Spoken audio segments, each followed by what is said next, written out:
우리가 살아가는 세상은 무엇으로 이루어져 있을까요? 인류와 세상은 진화를 거듭하면서 발전해 나아갑니다. 그렇다면 이 진화는 어떻게 이루어지고 그 끝은 과연 어디인 걸까요? 여기 진화에 의문을 던지는 작가가 있습니다. 바로 오늘 소개해드릴 리움미술관 전시 또 다른 진화가 있다. 그러나 이해는의 작가 아나카 이입니다. 아나카 이 작가는 기술과 생물, 감각을 연결하는 실험적인 작업을 진행합니다. 박테리아, 냄새, 튀긴 꽃처럼 일시적인 재료를 사용해 인간의 감정과 감각을 예민하게 포착합니다. 또한 개미나 흙 속의 미생물처럼 살아있지만 잘 보이지 않는 생물을 조력자로 삼아 인간 중심적 사고에 의문을 제기합니다. 그럼 지금부터 저희와 함께 리움미술관에서 진행 중인 또 다른 진화가 있다. 그러나 이해는 전시를 감상해 볼까요? 어두컴컴한 전시장 안으로 들어서자 바다와 흙내음이 섞여 어딘가 상큼한 느낌을 주는 오묘한 냄새가 납니다. 귓가에는 달그락거리며 웅웅거리는 옅은 기계음 소리가 맴도는데요. 이러한 향과 소리에 집중하며 전시장을 둘러보았습니다. 천천히 움직이는 한 작품이 가장 먼저 눈길을 사로잡습니다. 작품 이름은 무한한 석질입니다. 이 작품은 키네틱 아트, 즉 작품이 움직이는 설치 미술입니다. 높이는 유치원생 키 정도입니다. 매끄러운 세로 곡선이 일정한 간격을 두고 동그랗게 모여 세로로 긴 원기둥 형태를 만듭니다. 작품을 구성하는 곡선들은 물결처럼 규칙적으로 반복됩니다. 곡선 하나하나가 부드럽고 유동적인 움직임을 표현하는데 손으로 만져보면 둥글고 매끄럽게 이어진 표면을 느낄 수 있을 것입니다. 독특한 점은 작품의 중간 부분에 약 20개의 촉수가 밖으로 뻗어나와 있는 점입니다. 이 촉수들은 위아래로 천천히 움직여 마치 생명체가 숨을 쉬는 듯한 착각을 불러일으킵니다. 기다랗고 부드럽게 움직여 뱀이나 지네가 떠오릅니다. 작품은 은은한 흰색으로 빛나고 있습니다. 흰색 빛이 작품의 투명한 구조를 통해 은은하게 퍼집니다. 가까이 다가가 보니 작품 밑에 물이 고여 있습니다. 물에 작품이 반사된 모습이 빛과 어우러져 몽환적인 느낌을 더해줍니다. 물에 비친 작품의 흔들림은 빛의 움직임과 맞물려 마치 작품이 물과 함께 끊임없이 살아 움직이는 것처럼 보입니다. 아나카리 작가는 바닷속에 사는 단세포 생물의 영감을 받아 이 작품을 제작했습니다. 단세포 생물은 산소와 탄소의 균형을 유지하며 인간이 숨쉬며 살아가는 데 큰 역할을 합니다. 작가는 아주 작지만 생태계에서 중요한 역할을 하는 단세포 생물의 중요성을 말하며 거대한 기계 생명체로 표현한 것이죠. 어쩐지 눈길을 뗄 수 없어 계속 보게 되는 매력적인 작품이었습니다. 다음으로 소개할 작품은 공생적인 빵입니다. 공생적인 빵은 미술 작품이라기보다는 과학 실험을 위한 배양실 같습니다. 거대한 비눗방울로 만든 이글루같이 생긴 이 작품은 투명한 비닐로 제작되었습니다. 작품은 꽤 커서 전체를 한 바퀴 빙 돌려면 좋기 50보 정도는 걸어야 할 것 같습니다. 높이 또한 웬만한 성인 남성의 키를 뛰어넘습니다. 작품은 두 공간으로 나뉘어 있는데요. 빵 모양의 타원형 구체가 원통형 모양의 통로에 연결되어 있습니다. 바닥에는 호박같이 누런 빵 반죽이 부침개처럼 틈없이 꼼꼼하게 발라져 있습니다. 그 위에는 묘비같이 생긴 기둥이 서 있는데요. 울퉁불퉁한 질감의 회색에 누런 얼룩이 덕지덕지 묻어 있습니다. 원통형 통로에는 2개의 비석이, 빵 모양의 타원형 구체에는 5개의 비석이 세워져 있습니다. 각 비석 위에는 비누로 만든 직사각형 판이 세워져 있습니다. A4 정도 크기에 두께는 반의 반뼘 정도로 얇습니다.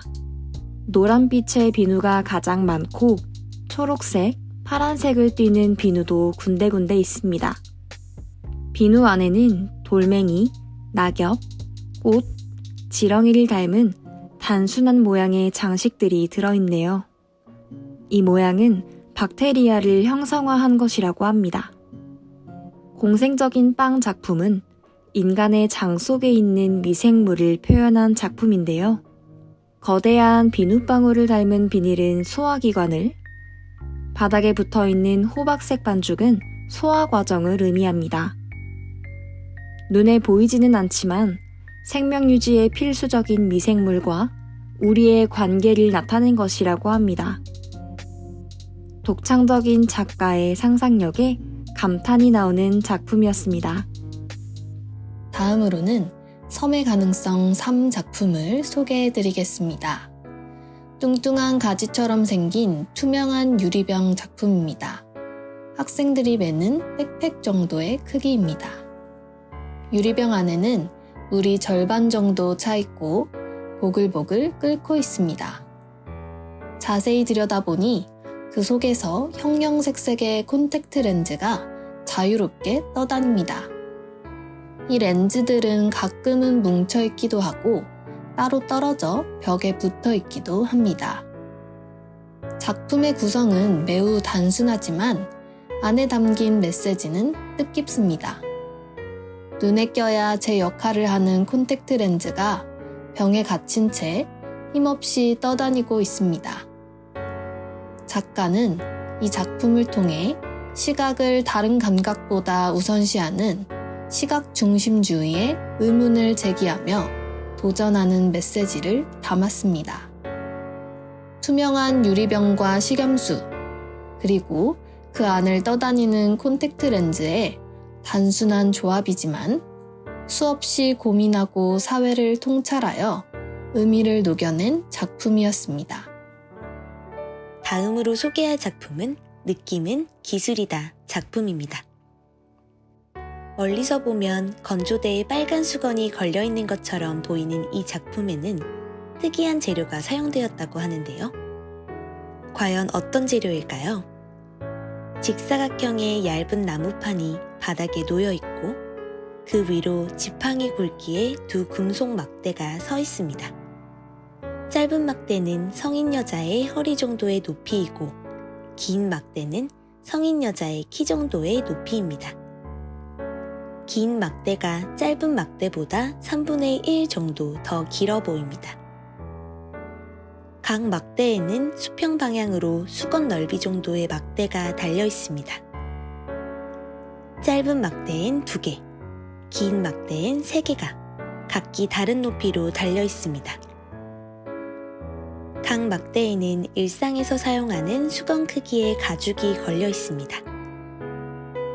과하게 구운 베이컨이나 피자에 박힌 페퍼로니처럼 붉은 빛을 띠는 가죽입니다. 두께는 종이장처럼 얇아 바람이 불면 펄럭일 것 같습니다. 가죽이 걸려있는 모습은 빨래한 수건을 널어놓은 것처럼 보입니다. 익숙한 상황에 친밀함을 느끼는 것도 잠시. 가죽의 정체를 알고 나니 작품이 다시 보이기 시작했습니다. 이 가죽은 발효차 음료인 콤부차로 만들어졌습니다. 콤부차는 홍차에 설탕을 넣어 발효시키는 방법으로 만들어지는데요. 이때 미생물에 의해 반투명한 물질이 만들어집니다. 이 물질이 부드러운 질감과 축축한 수분기를 지니고 있어 마치 양피지와 같은 얇은 가죽의 형태를 띠게 된다고 합니다. 작가는 콤부차 가죽을 사용하며 전통에서 벗어나고자 했습니다. 조각에서는 흔히 단단한 남성적 재료를 많이 사용합니다. 부드럽고 일시적인 콤부차 가죽은 이런 전통과 대비됩니다. 그리고 콤부차 발효 과정에서 사용되는 박테리아를 조금 떼어내 발효시키면 새로운 박테리아가 만들어진다고 합니다. 작가는 이 과정에서 엄마와 딸의 관계를 떠올렸습니다. 새 생명체를 탄생시키는 여성적 의미를 콤부차 가죽에 담았죠. 흔히 조각하면 떠오르는 이미지와 상반되는 새로운 유형의 조각 작품이었습니다. 다음 작품도 재료가 굉장히 특이한데요. 꽃 튀김으로 작품을 만든다는 걸 상상해 보신 적 있나요? 아나카이 작가는 상상을 현실로 만들어냈습니다. 작품 절단의 주된 재료는 꽃 튀김입니다. 작품은 키가 굉장히 큰 농구선수 정도의 크기로 위압감이 느껴집니다. 거대한 꽃 튀김들이 사람과 유사한 형태로 뭉쳐져 있어요. 두 발로 땅을 디디고 서 있고 오른팔은 허리에 왼팔은 입에 대고 있는 모습입니다. 그 때문인지 보이는 족족 다 먹어치워버리는 커다란 튀김 괴물을 보고 있는 느낌입니다. 가슴 부분, 배꼽 부분은 구멍이 뚫려 있고 가운데에 동그란 유리병이 있습니다. 혈관을 닮은 검정색 튜브가 몸체와 유리병을 연결하고 있습니다.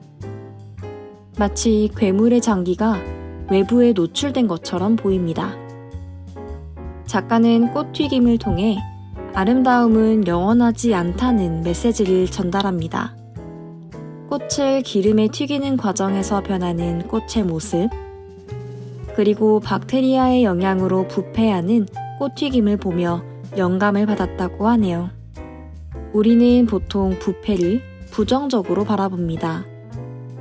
하지만 아나카리 작가는 부패의 특징에 주목해 작품에 활용했죠. 예술이 생활 속에 스며들어야 하는 이유는 여기에 있다고 생각합니다. 생각지 못한 관점을 선물해 주니까요. 아나카이 작가는 일상에서 자주 접할 수 있지만 너무 작아서 눈에 보이지도 만져지지도 않는 것들을 작품의 주인공으로 삼아 우리의 진화를 발견해냈습니다. 그의 작품들은 우리에게 질문을 던지는 것 같습니다. 우리가 살아가는 세상이 오직 인간만이 존재하는 건 아니라는 생각이 들게 합니다. 여러분도 후각과 청각이 민감해지는 감각의 공간인 또 다른 진화가 있다. 그러나 이해는 전시에 방문해서 진화에 대한 물음에 집중해보는 건 어떨까요? 지금까지 글의 이유경, 조재영, 금다혜, 송예원, 김권석, 최주연, 목소리의 방지윤, 이하은, 최여명이었습니다.